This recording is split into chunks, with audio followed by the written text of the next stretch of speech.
It is Superman week. Of course, James Gunn's Superman movie comes out this week. I am going to see it on Thursday, and Hollywood is doing what Hollywood does best whenever a movie like this is coming out, which is to work in tandem with the journalists to give you articles and stories that make you want to do literally anything but go and see this movie. They're working very hard at this. Yeah, we're just days away from the release of Superman, and James Gunn isn't doing any favors for the movie's PR, but also, of course, journalists never do any favors either, and they're eager to It's a group effort. bait him. Yeah, definitely. It takes team effort to make headlines like this one happen. James Gunn says Superman is about an immigrant that came from other places, and he says we've lost the value of basic human kindness. Yes, it's about politics. So this is from an interview that he did with the Times of London, and people have cherry-picked a lot of different quotes. Lots of cherry from picking. it. But also there was a lot of editorializing done by the author of the piece, Jonathan Dean, and he went out of his way to write long soliloquies about why this movie is going to be so great, knowing for a fact that the people that were going to read it were going to hate literally everything that he wrote. So here's what James Gunn actually said. I mean, Superman is the story of America, an immigrant that came from other places and populated the country, but for me, it is mostly a story that says basic human kindness is a value and is something we have lost. Then he acknowledged the movie's themes may be interpreted differently across political groups, especially considering the nationwide unrest around immigration, but stands by the ideals embedded in Superman and added that he doesn't care if anyone takes offense. Yes, it plays differently, but it's about human kindness, and obviously there will be jerks out there who are just not kind and will take it as offensive just because it's about kindness, but screw them. I want you to remember that the meanest person you've ever met in your life has a Be Kind bumper sticker on their car. Yeah, like, is James Gunn that person?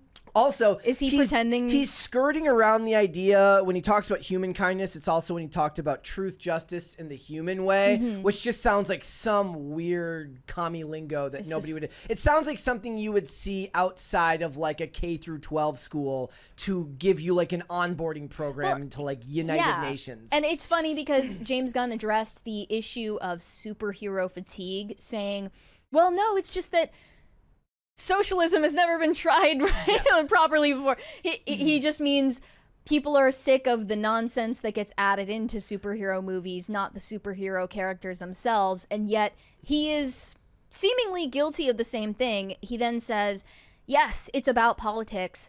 On another level, it's about morality. Do you never kill no matter what, which is what Superman believes, or do you have some balance as Lois believes? It's really about their relationship and the way different opinions on basic moral beliefs can tear two people apart. Okay, you could have said that whole thing without mentioning politics, because to kill or not to kill is not a political ideology unless we're talking about abortion, which I'm guessing is not what he's talking about here. You're talking strictly morality. Well, right? Or even if you are talking politics, just omit that word for the good of literally everyone. You, your studio, the poor guy you got to play Superman. Just leave the word out. James Gunn just wishes that he could star in the movie, actually. And he does. He just has a flapping jaw, and he tends to be verbally incontinent, both on social media and interviews, so I'm not surprised that he would say something so easily twisted. But Valiant Renegade did clarify that he read through the original piece, and he said when you read the context as written by the interviewer, there is a distinctly different flavor. Jonathan Dean, the author, editorialized this entire story and was desperately angling to drag James Gunn into political commentary. Gunn pivoted multiple times away from it. Now, James Gunn hates Trump, no question, but the entire interview appeared to be manipulative bait. Yes. And we can see that in this one excerpt from the Times. Before you say Superman has gone woke, this is in the words of the author of the piece, not James Gunn. Yeah, that's the whole point, is that this is not from James Gunn. Before you say Superman has gone woke, this is all in Superman's lengthy history. Superman was written by men from immigrant families, and the United Nations High Commissioner for Refugees once released a book in Italy titled Superman Was a Refugee Too. Less than 10 years ago, DC Comics backed World Refugee Day. The Man of Steel's story is the ultimate example of a refugee who makes his new home better. In the edition of Action Comics number 987, Superman saves a group of undocumented workers from a violent racist. Okay, here's the thing. First of all, very, very few people are angling for the good old days of 2015 DC. No, I didn't know, but they didn't mention the year that was released. He said about it 10, sounds about right. Okay, so on top of that, look, the idea here is like you've never heard a story in Hollywood. All the stories related around immigration are told from the perspective of the immigrant. Very rarely do you ever see a nuanced perspective from a citizen who disagrees with it, but isn't a bad person. Batman versus Superman? Not even. No? Not like the. In general, I'm talking about Hollywood in general now. If we're talking about stories about illegal immigration, it's always framed from the perspective of the illegal immigrant who keeps their head down, works hard, and is taken advantage of by the system, which doesn't really ever take into account how they're being abused by the system, but in general paints it as a good thing because they're not doing anything wrong unless you actually consider the illegal immigration wrong, which they do not. So right. They're framing there. But anybody who opposes it is never framed as being a reasonable person who has genuine concerns about what it means for their country. They're framed as a virulent racist or a bad person. Okay, well, point me to the undocumented migrant that saved humanity from a meteor. Well, I guess, there you go. That's Superman. The point being, guys, one of the things and we won't spend a ton of time on this. So here's the thing. Every time we cover stories like this, it very rarely shows up in the movie as blatantly. What these journalists are fantastic at is understanding that these actors, or in this case, James Gunn, who wishes he was an actor because he always wants to be the front of the spotlight, they love to bloviate. They love to talk about themselves and their art, and they love to go off on tangents, no matter how tangentially connected it is to the actual material. Now, will all of this story come out in a ham-fisted way in the movie? Maybe. Maybe not.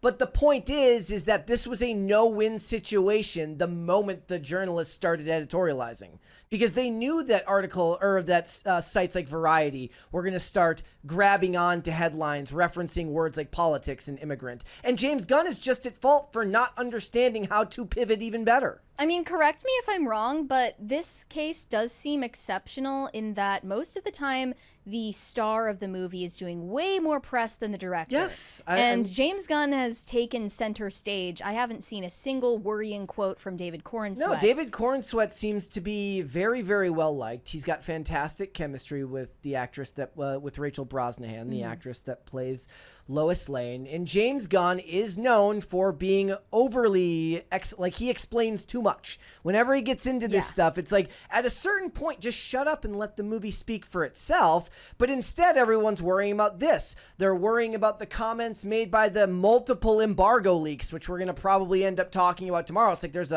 it's like leaking like a sieve over there at these outlets. And then also he says, it's nonsense to think that Superman will flop if it doesn't make $700 million. Yes.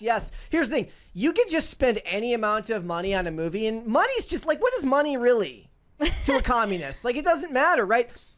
Man of Steel made $670 million in 2013. You cannot make roughly the same amount of money on an extremely inflated currency and call that a win. If this movie was to make $670 million, that would have been $900 million in Man of Steel money, meaning in the year 2013. So right. No, it's not a win. And Man of Steel had the same objective that you're supposed to be having here, which is to launch an entirely new universe of characters with this one movie. So how well did it go for them after that? Because Batman vs. Superman made more money than Man of Steel, and people still hated it. And then when we got to Justice League, that fell behind, made about the same amount of money as Man of Steel made, and then we won't even get into The Flash. I mean, we can talk about Aquaman, but that was pretty much just Jason Momoa's abs. Blue Beetle as well. Blue Beetle, The Flash, Black Adam.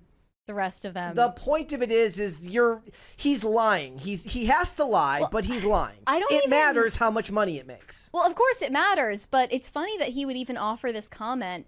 This was in a separate piece that he provided he's just out doing every interview. They're like, could we speak to Superman? He's like, no. You can speak to me. This was actually a profile that GQ did on David Cornsweet, but he offered his comment in it as well and said, is there something writing on it? Yeah, but it's not as big as people make it out to be. They hear these numbers that the movie's only going to be successful if it makes $700 million or something, and it's just complete and utter nonsense. It doesn't need to be as big of a situation as people are saying. That sounds to me like he's trying to do damage control. No, yeah, he's getting ahead of it because he seems to anticipate this movie flopping and wants to get ahead of those headlines that are saying it's a failure. This includes the already Does he not have faith in it? The already filmed Supergirl movie. So what does that say? First of all, Supergirl is a way harder sell than Superman.